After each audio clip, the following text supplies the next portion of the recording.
তো সৌদি আরবের পোলাপাইনের যে আমার বন্ধু বান্ধব তাদের অপরাধ, সৌদি পোলাপাইন আর আমি কি সমান? এমনি ছোটবেলায় সাইকেল টাইকেল চালাইছি ওদের সাথে, একলা পাহাড়ের উপরে বসে মুরগি টুরগি জ্বালায় খাইতাম। তো এদের অপরাধের মধ্যে দেখতাম যে গান শুনে দু চারটা গালাগালি করে, মাঝে মধ্যে একটা দুটো সিগারেট খায়। এর বাহিরে ধরেন এইগুলো কমন অপরাধ আর কি। হ্যাঁ, এর মধ্যে ধরেন কতক্ষণ গান শুনে, কতক্ষণ আস্তাগফিরুল্লাহ আস্তাগফিরুল্লাহ, সৌদি পোলাপাইনের কথা বলতেছি। হ্যাঁ, ওই বন্ধুর একটা ঠুস করে একটা গালি দিয়ে দিল, গালি দিয়ে বললো যে লা হাওলা ওয়ালা কুওয়াতা ইল্লা বিল্লাহ, সর তুই থাকলে গালাগালি হচ্ছে। মানে দেখতেছি ইনস্ট্যান্ট আবার সে আল্লাহর কাছে ক্ষমা চাচ্ছে, অপরাধ করতেছে। তো আমি যখন এই হাদিস পড়লাম যে একটা মানুষের সামনে আল্লাহ বিচারের মাঠে 99টা দফতর খুলবে, দফতর, শুধু এগুলো সব অপরাধ। তখন আমি চিন্তা করলাম, আচ্ছা এই সব অপরাধ একটা লোক 60 বছর বাঁচে, এত দফতর হবে কিভাবে? ছোট মানুষ না? যেমন আপনি ছোটবেলায় মনে আছে কিনা, আপনার আম্মা আপনাকে গল্প শোনাইতো, তুই যে আম্মুর কথা শুনোস না, আম্মু মরে গেলে তোরা আরেক বিবাহ করলে, সৎমা আসলে কথা না শুনলে তখন কি করবি, এরকম শুনেছে না? আপনি তখন চিন্তা করতেন যে আইরি আমি ওই যে ড্যাঙ্গার ভিতরে বাগানে পায়খানা করতে যাবো, কিভাবে জিনভূত আছে আমার আম্মা মরে গেলে, কার নিয়ে ঘুমাবো, এরকম চিন্তা করে নাই কেউ এখানে? আমার আম্মা যখন আমাকে এরকম শোনাইতো, আমি চিন্তা করতাম আম্মা মরে গেলে আবার কার সাথে ঘুমাবো? ছোট ছিলাম তো। সত্যি বলছি, আপনাদের এরকম হয় নাই? হয় নাই এরকম আপনাদের? তো ওই ছোট মানুষ তো ছোট চিন্তা। এখন কি আর কেউ এরকম মনে করে মা মরে গেলে কার সাথে থাকবে, কাকে মা ডাকবে? কেউ মনে করে না, কেউ এরকম ফিল করে না তার মা বাপকে। একটু যখন নিজে নিজে খেতে পারে, নিজে নিজে হাঁটতে পারে, 4টা বন্ধু আছে, 5টা বান্ধবী আছে, চাকরি আছে, ব্যবসা আছে, বাণিজ্য আছে, টাকা আছে, বউ আছে, ছেলে মেয়ে আছে, এখন আর কেউ মা বাপ মরে গেলে কি আর বাঁচলেই? ছোটবেলার যে ফিলিংস ছিল, আমার আম্মা মরে গেলে আবার কার সাথে থাকবো না, ওই ফিলিংসটা মানুষ হারাই ফেলে। তো আমিও ছোটবেলায় চিন্তা করলাম যে 99টা দফতর কিভাবে।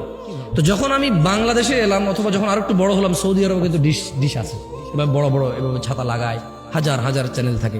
এবার আমি চিন্তা করলাম, আচ্ছা রে, তবে ওখানে জানতাম যে এগুলো ইহুদি নাসারাদের টেকনোলজি, মুসলমানরা অন্যায়গুলা করে, যারা কাজ এগুলা করে তারা হয়তো হিন্দু টিন্দু বুদ্ধ মুসলমান, ওদের আর তো হালাল হারাম কি? আপনার জন্য না শুকুর হারাম, ওর জন্য কি হালাল হারাম? এটা হচ্ছে ওর জন্য খাবার। বুঝতে পারি নাই মনে হয় আমি। আপনি পরনিন্দা করলে এটা আপনার জন্য না গীবত? অনেকের জন্য তো এই মাসলা মাসাইলই নাই ওর দিনের মধ্যে, যেটা কি মাসলা কি মাসাইল, ঠিক না? তো আমি যখন এখানে আসলাম, আমি দেখলাম যে হ্যাঁ, আমার গ্রামে আমার আপন কাজিন ব্রাদাররা বা আড়াতো পাড়াতো ভাতিজা, ওরা বললো কি ডিশ ব্যবসা নিয়ে আসবে। আমি বললাম যে ভাতিজা, ডিশ ব্যবসা করবি, যত মানুষের সিনেমা দেখবে, ওর একক ব্যক্তিগুণা, কিন্তু এই যে তুই যেটা দেখাচ্ছিস তোর সেম গুণাটা আসবে, তো তোর তো এটা অনেক পাপ হয়ে যাবে। পুরা গ্রামে প্রায় এই পুরো আশপাশে 4-5টা, পুরো ইউনিয়নে 27টা গ্রাম, তুই যদি একলা এগুলো ডিশের সার্ভিস এগুলো দেস, যত মানুষে গান শুনবে, সিনেমা দেখবে, তোর উপরও তো গুনাহ আসবে। সামান্য কয় টাকার জন্য এত গুনাহ, কিভাবে তুই এটা পরে আল্লাহকে রিপে করবি? আর মানুষের গুনাহ তো এটা মানুষ রিলেটেড, তো সমস্যা।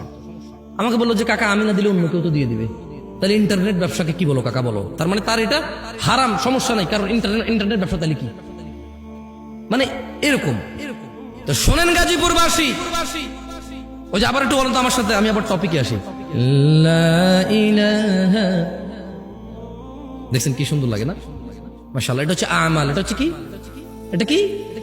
এটা মানুষ ব্যক্তি আমল করবে। আমি আসতেছিলাম যে এই লা ইলাহা ইল্লাল্লাহ এটা কত বড় জিকির সেটা বলতে আসতেছিলাম, এই এতগুলো উদাহরণ।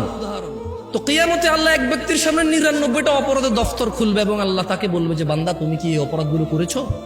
বান্দা বলবে হ্যাঁ ইয়া আল্লাহ, এই সমস্ত অপরাধগুলো আমার, আমি স্বীকার করছি।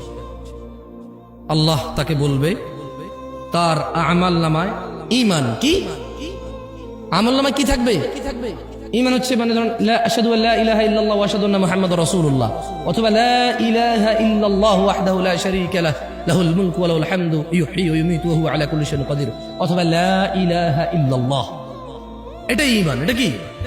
আল্লাহ ছাড়া কোনো অন্য মাবুদ, উপাস্য, মানে মানার মতো, ভয় পাওয়ার মতো, পরোয়া করার মতো অন্য কোনো ইলাহ নাই। কি নাই? ইলাহ নাই। এটা হচ্ছে লা ইলাহা ইল্লাল্লাহ, যেটা আপনি জিকির করেন প্যান্ডেলে বসে, সবাই মিলে একত্রিত করেন, অথচ কেউ এখান থেকে বেরিয়ে গিয়ে আর করেন না।